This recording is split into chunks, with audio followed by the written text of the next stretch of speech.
제가 지난주에 함께 나눌 때 베드로가 성전 미문에 앉은 안진뱅이를 일으키고 그 자리에서 설교하는 내용을 함께 쭉 나누었습니다.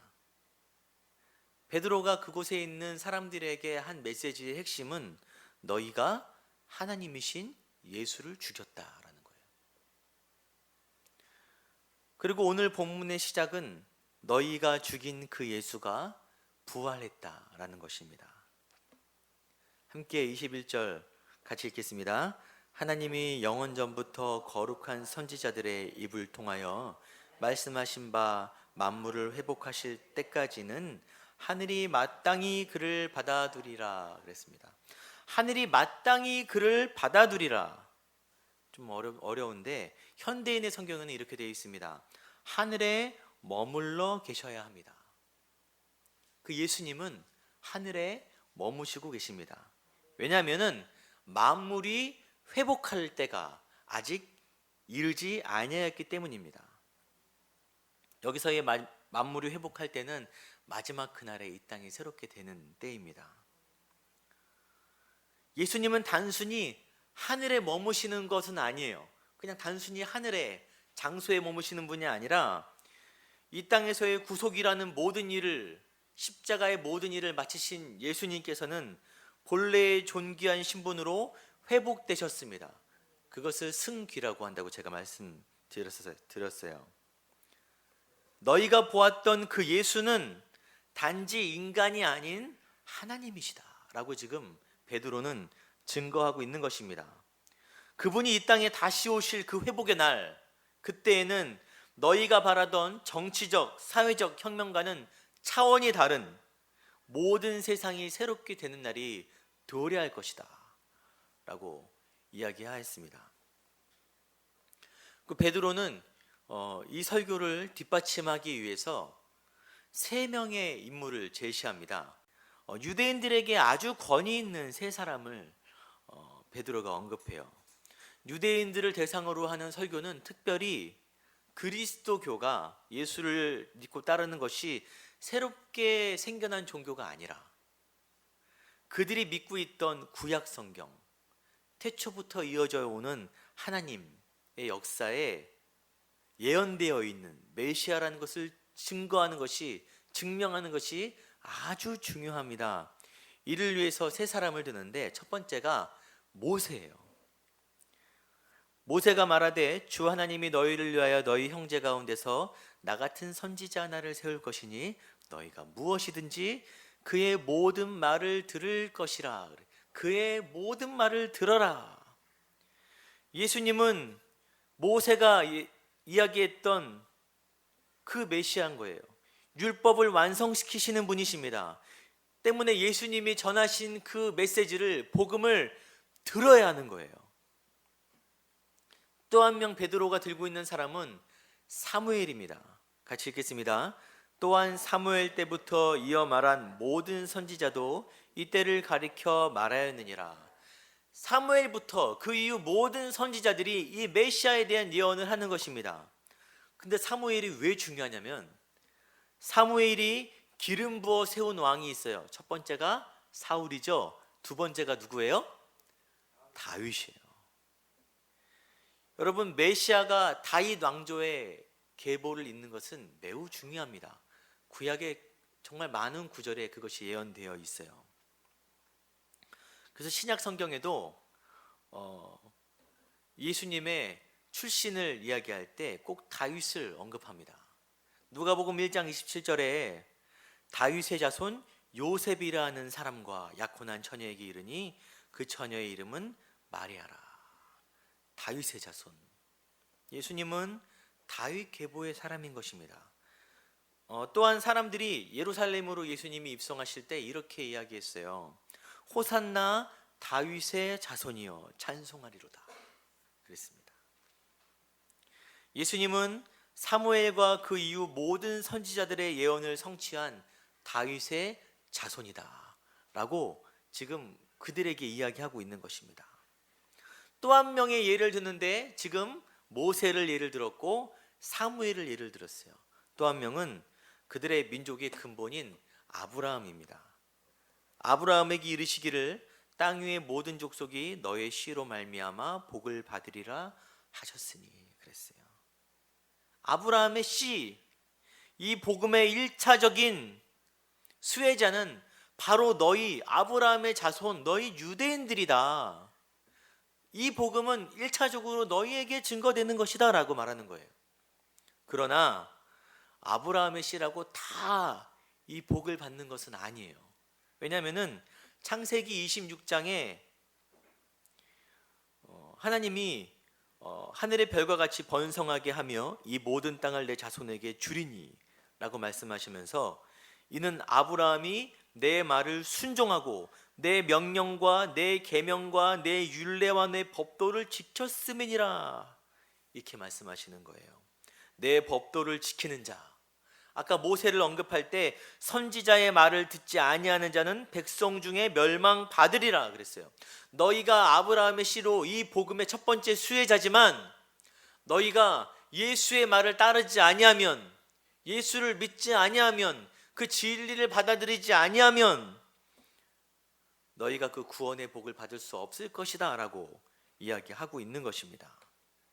여러분, 또한 이 복음은 유대인들만을 위한 것은 아니에요. 예수를 믿음으로 영적 자녀가 된 모든 성도들에게 주어지는 것입니다. 더 정확한 이야기는 너희 유대인들은 이 모든 민족에게 이 복음을 증거하기 위해서 택함받은 족속이다 라고 말하는 거예요. 증거하기 위해서. 여러분이 이 오남 지역에 수많은 믿지 않는 사람 중에 먼저 예수 믿었죠? 더 특별한 사람들이 아니라 여러분을 통해서 이 땅에 믿지 않는 사람들이 예수 믿게 하기 위해서 여러분 불러주신 줄 믿으시기 바랍니다. 지금 베드로는 그들의 근본에 관한 이야기를 하면서 너희가 죽인 이 예수가 부활했고 다시 오실 것이다 라고 이야기하는 것입니다. 선택해라.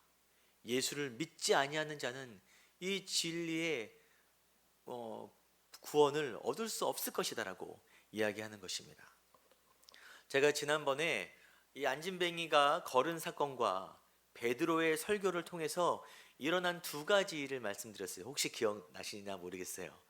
첫 번째는 5천 명이 죽게 돌아옵니다. 남자만.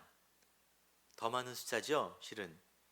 그리고 교회를 향한 본격적인 박해가 시작돼요. 사도들이 백성에게 말할 때 제사장들과 성전 맡은 자와 사두개인들이 이르러 그랬어요. 사도들이 이 말씀을 증거할 때 특별히 사두개인들이 도달했습니다. 여러분, 사두개인들이 어떤 사람이냐면은 같이 읽겠습니다. 부활이 없다고 주장하는 사두개인 중 어떤 이들이 와서, 사두개인들은 부활이 없다라고 주장하는 사람들인데 고위층 사람들이었어요. 유대 사회의 고위층을 차지하고 있는 사람들입니다. 사제직을 독점하고 있었어요, 이들이. 그러니까 성전에서 하는 모든 제사장과 그런 것들도 이 사두개인들이 독점하고 있었습니다. 그리고 제가 금요일 날 철학 때 이야기했는데 유대 최고 정치 기구인 사내들인 공의회가 있어요. 이 구성원을 장악한 귀족들이었습니다. 유대 사회는 로마의 속국이었지만 로마는 유대의 자치권을 인정해 주었어요. 그래서 아주 중요한 일들을 제외하고는 자치적으로 해결할 수 있는 공기관을 인정해 주었습니다. 그래서 유대에서 가장 권위 있는 기관이 사내들인 공의회였어요. 그것을 독점하고 있는 사람들이 사두개인들이었습니다. 여러분, 사두개인 말고 바리새인도 아시죠? 사두개인은 뭐고 바리새인은 뭐냐? 바리새인은 평민계층에 속했습니다. 이는 사두개인은 부활도 없고 천사도 없고 영도 없다 하고 바리새인은 다 있다 함이라. 바리새인들은 약간 서민 쪽 계층에 해당되는 사람이었어요. 일반인 사람들. 사두개인들은 많이 가진 기득권층에 해당되는 사람이었습니다. 사두개인들은 내세도 천사도 믿지 않았어요. 왜냐하면 부와 권력을 지니고 있었기 때문에 아주 현세적인 사람이었어요. 아주 현실적인 사람들이었습니다. 객관적이고. 이 바리새인들과 사두개인들이 사이가 안 좋았어요. 신학도 다르고 계층도 다르고.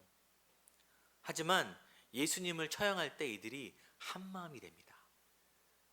바리새인들도 산헤드린 공의회에 속해 있거든요. 한 마음 되어서 예수를 죽이기로 결의를 해요.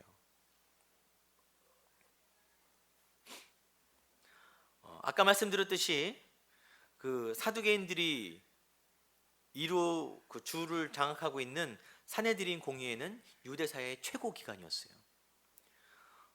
세금이나 체제, 그런 아주 중요한 결정들은 로마가 합니다. 또 사형을 내릴 수 있는 권한도 로마에 있어요. 하지만 그 이외에 여러 가지 지자체적으로 해결할 수 있는 모든 것들은 다 산헤드린 공의회에서 처리합니다.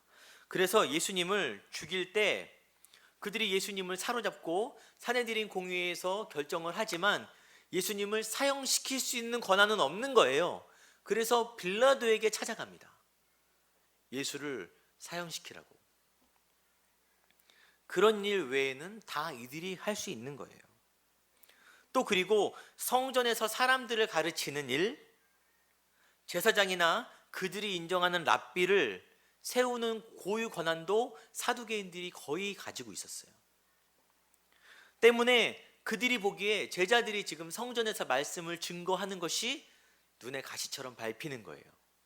그들의 권위를, 그들만이 할 수 있는 것들을 침범하고, 또한 결정적으로 그들이 전하는 예수의 부활 때문에, 그들이 증거하는 예수님이, 너희가 죽인 예수가 살아났다, 그 예수가 하늘에 계신다, 하나님의 신분으로 다시 회복되셨다라고 하는 가르침을 그들이 받아들일 수가 없는 것입니다. 2절 같이 읽겠습니다.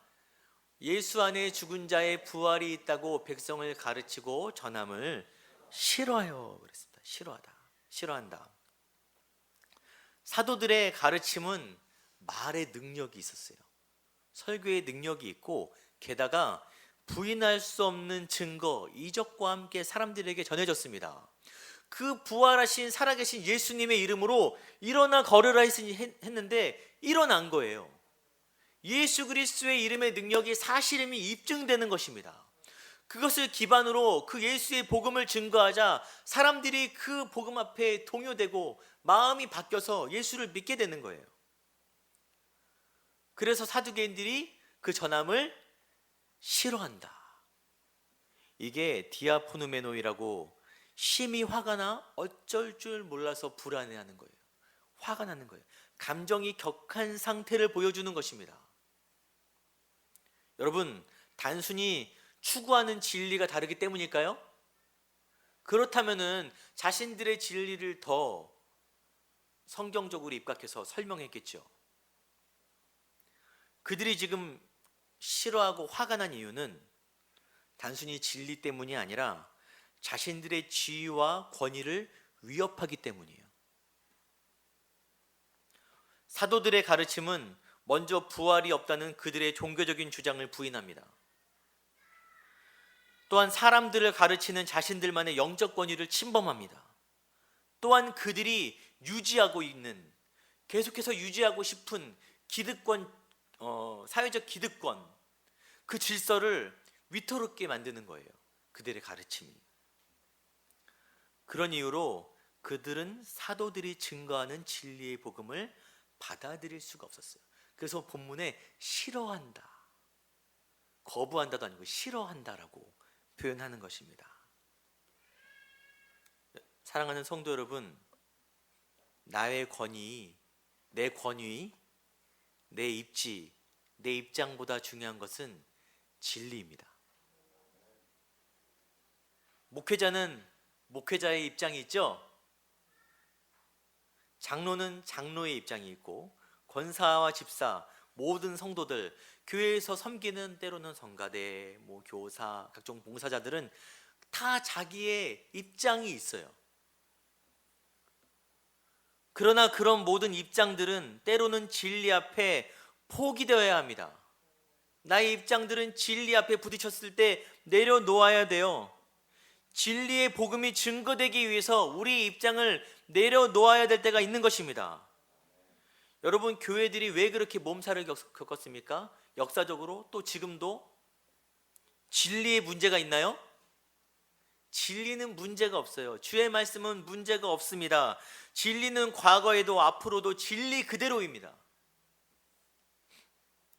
사두개인들의 생각이 지금 우리가 말씀을 나누며 보기에는 어리석어 보여요. 왜 그걸 못 내려놓나? 하지만 그것이 언제 나의 모습이 될지 우리는 알 수 없는 겁니다. 제일 위험한 부류가 목회자들이에요. 제일 독선에 빠지기 쉬운 부류가 바로 저희 목회자들입니다. 여러분, 영적인 권위는 말씀에서 나와요. 그렇기 때문에 말씀의 방향이, 말씀이 제시하는 방향이 먼저입니다. 그것을 벗어나면 그것은 더 이상 영적 권위가 아닌 거예요. 그냥 나의 입장인 거예요. 나의 입지인 거예요. 목회자들을 위해서도 항상 깨어서 기도해 주시기 바랍니다. 저를 위해서 항상 기도해 주세요. 또 사랑하는 성도 여러분, 여러분의 신앙을 위해서 여러분이 말씀과 비껴나가는 삶을 살지 않도록 항상 깨어서 기도하시기 바랍니다. 내 고집 때문에, 나의 입장 때문에, 내 체면 때문에 진리가 훼손되고 교회가 어려워지는 일이 없도록 항상 겸손한 마음, 진리를 따르는 사랑의 마음 우리 가운데 허락하여 주시옵소서. 그렇게 간구하는 성도들이 되시기를 축원합니다. 이제 그래서 그들이 사도들을 붙잡았습니다. 그들이 잡음에 날이 이미 저물었으므로 이튿날까지 가두었으나 그랬어요.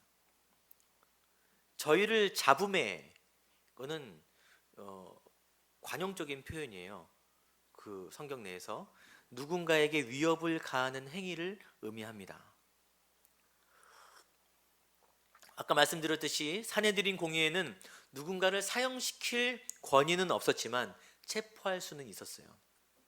그래서 베드로가 그 앉아서 구걸하는 사람을 고치고 설교한 시간이 약 3시, 오후 3시경이라 추정됩니다.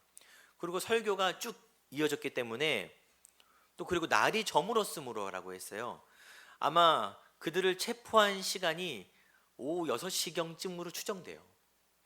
해가 질 무렵에. 오후 3시에 베드로가 그것을 간 이유는 정기적 집회, 성전에서 모이는 정기 모임이, 정기 예배, 제사가 있었기 때문이에요. 유대의 관습에 해가 진 후에는 재판을 행할 수가 없습니다. 재판을 못하기 때문에 옥에 가두어두고, 일단 말을 못하게, 복음을 증거할 수 없게, 더 이상 그 입을 막기 위해서 옥에 일단 가두어두고 다음 날을 기다리는 거예요. 저희가 다음 주에 그 다음 날에 있었던 이야기를 쭉 해보도록 하겠습니다. 복음을 전한 대가가 옥에 갇히는 거예요. 하나님 말씀 잘 순종했는데, 주의 말씀 진리대로 잘 증거했는데 그 결과가 이런 것입니다. 만일 제가 목회에 최선을 다하고 복음 메시지를 전하는데 최선을 다했는데 이런 결과가 찾아온다면 조금 서글플 것도 같아요. 예수를 믿으면 좋고 행복한 일들이 가득하다라고 이야기를 드리고 싶지만, 성경에서 참 진리를 전하는 자들은 많은 박해를 받았습니다. 그러나 여러분, 두려워하거나 걱정하지는 마세요. 오늘 본문에 베드로가 솔로몬의 행각에서 설교하는 도중에 제사장 무리가 사두개인들이 들이닥칩니다. 사도들이 백성에게 말할 때에 1절에 이렇게 얘기하는데, 이 말의 문법적인 시제가 들이닥쳤는데 베드로가 설교를 안 멈추는 거예요. 들이닥쳤는데 잡으러 설교를 쭉 하는 것입니다. 사람들은 그 이야기를 듣고, 이 모습이 과거 예수님이 잡히실 때 제자들이 뿔뿔이 흩어졌던 것과 대조되는 거예요. 그들은 자신들도 잡힐까봐 뿔뿔이 도망갔지만 이제는 그들의 모습이 변해서 잡으러 왔으나 담대하게 복음을 증거하는 것입니다. 고린도전서 10장 13절에 사람이 감당할 시험 밖에는 너희가 당한 것이 없나니라고 했어요. 감당할 시험만 주시는 거예요. 그러나 마가복음 9장 23절에 할 수 있거든이 무슨 말이냐, 믿는 자에게는 능히 하지 못할 일이 없느니라 하시니, 만일 이 시대에 또 다음 시대에 박해가 찾아온다고 하면, 진리 때문에 어려움이 찾아온다고 해도 걱정할 필요가 없습니다. 성령이 우리와 함께 하셔서 능히 감당하지 못할 일이 없도록 우리를 붙들어 주실 것입니다. 그 시대 사람들이 특별히 강해서, 특별히 대단해서 이 일들을 감당했다기보다는 성령이 그들과 함께 하셨기 때문에 그들이 감당한 거예요. 분명 저희들은 연약합니다. 저도 고통에 취약해요. 두렵습니다. 그러나 그런 일이 다가올 때 성령이 그 모든 것들을 감당케 하시리라 믿습니다. 복음이 제자들을 변화시킨 거예요. 성령이 그들을 변화시킨 것입니다. 그들이 사도들을 옥에 가두었어요. 그들의 입을 막은 것입니다. 복음을 증거하지 못하도록. 그러나 그들이 전하는 복음의 메시지의 역사까지 막을 수는 없었어요. 입술은 막았으나, 그들을 가두었으나, 말씀을 들은 사람 중에 믿는 자가 많으니 남자의 수가 약 5천이나 되었더라. 아까 말씀드렸죠? 굉장히 많은 사람의 숫자가 그 메시지를 통해서 예수를 믿게 됩니다. 이전에 제자들은 권력, 그 다음에 사람들을 두려워했으나 이제 신경 쓰는 것은 오직 진리밖에 없는 거예요. 그러다가 죽을지라도 그들을 막을 수는 없던 것입니다. 마태복음 10장 28절에 몸은 죽여도 영혼은 능히 죽이지 못하는 자들을 두려워하지 말라. 그들은 담대하게 말씀을 증거했고 그 말씀의 역사가 그 시대를, 그 사회를 변화시키는 것입니다. 좀 무겁죠? 네, 이런 메시지는. 여러분, 진리는 세상에 환영받지 못합니다. 시대에 환영을 받는 메시지는 결국 사람들에게 비난을 받고 외면당하게 되어 있어요. 그러나 진리에 충실한 메시지, 진리의 메시지는 시대의 비난을 받으나 박해를 당하나 믿는 자들이 늘어나게 되어 있습니다.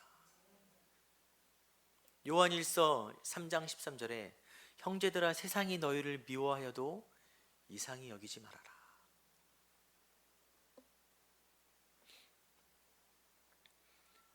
말씀을 마치려고 합니다. 저희는 그렇게 대단한 사람들이 아니죠. 저도 그렇게 대단한 사람은 아니에요. 저희가 살고 있는 이 지역도 그렇게 인지도 있는 지역은 아닙니다. 저도 잘 몰랐어요. 오남. 처음에 오남이라는 지역에 이렇게 이 지역의 이름이 좀 촌스럽게 느껴졌어요. 예, 오남 이렇게 뭐 세련된 용어는 아니잖아요. 예. 저 나름대로 교회를 개척할 때 정해놓은 막 그런 좀 이쁜 이름들도 있습니다. 그러나 이곳에 오기로 결정했을 때 이 교회 이름에 오남을 사용하는데 주저함이 없었어요. 오남 광염교회. 왜냐하면은 이 오남이 저와 이 교회의 비전이기 때문입니다. 우리의 비전이 이 오남 지역이기 때문입니다.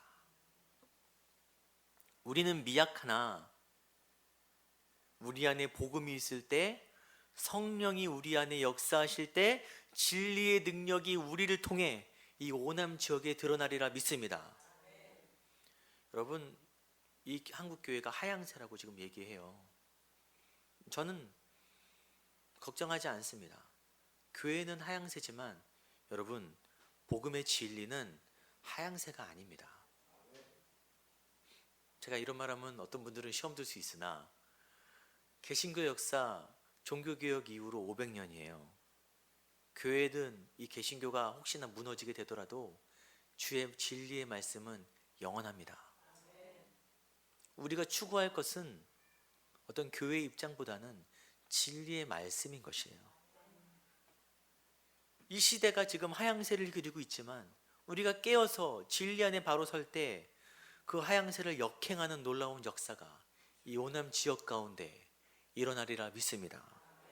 이 지역에 있는 수많은 교회들이 그렇게 함께 진리를 추구하며 나아가는 교회가 되기를 소망합니다.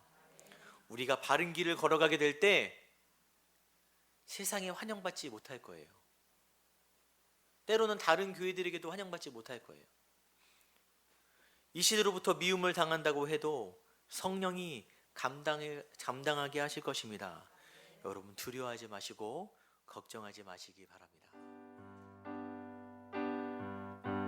세상이 당신을 모른다 하여도 주님은 그 이름 마음에 새겼네. 세상이 주 이름 모른다 하기에 오늘도 그 이름 열방에 새기리. 세상이 당신을 모른다 해도 세상이 당신을 모른다 하여도 주님은 그 이름 마음에 새겼네. 세상이 주 이름 모른다 하기에 오늘도 그 이름 열방에 새기리. 땅의 모든 끝이 땅의 모든 끝이 주께 돌아오게 되리. 잃어버린 영혼들 향한 아버지의 꿈 당신의 삶을 통해 이루어지리. 세상이 당신을 모른다 하여도 주님은 그 이름 마음에 새겼네. 세상이 주 이름 모른다 하기에 오늘도 그 이름 열방에 새기리. 땅의 모든 끝이 주께 땅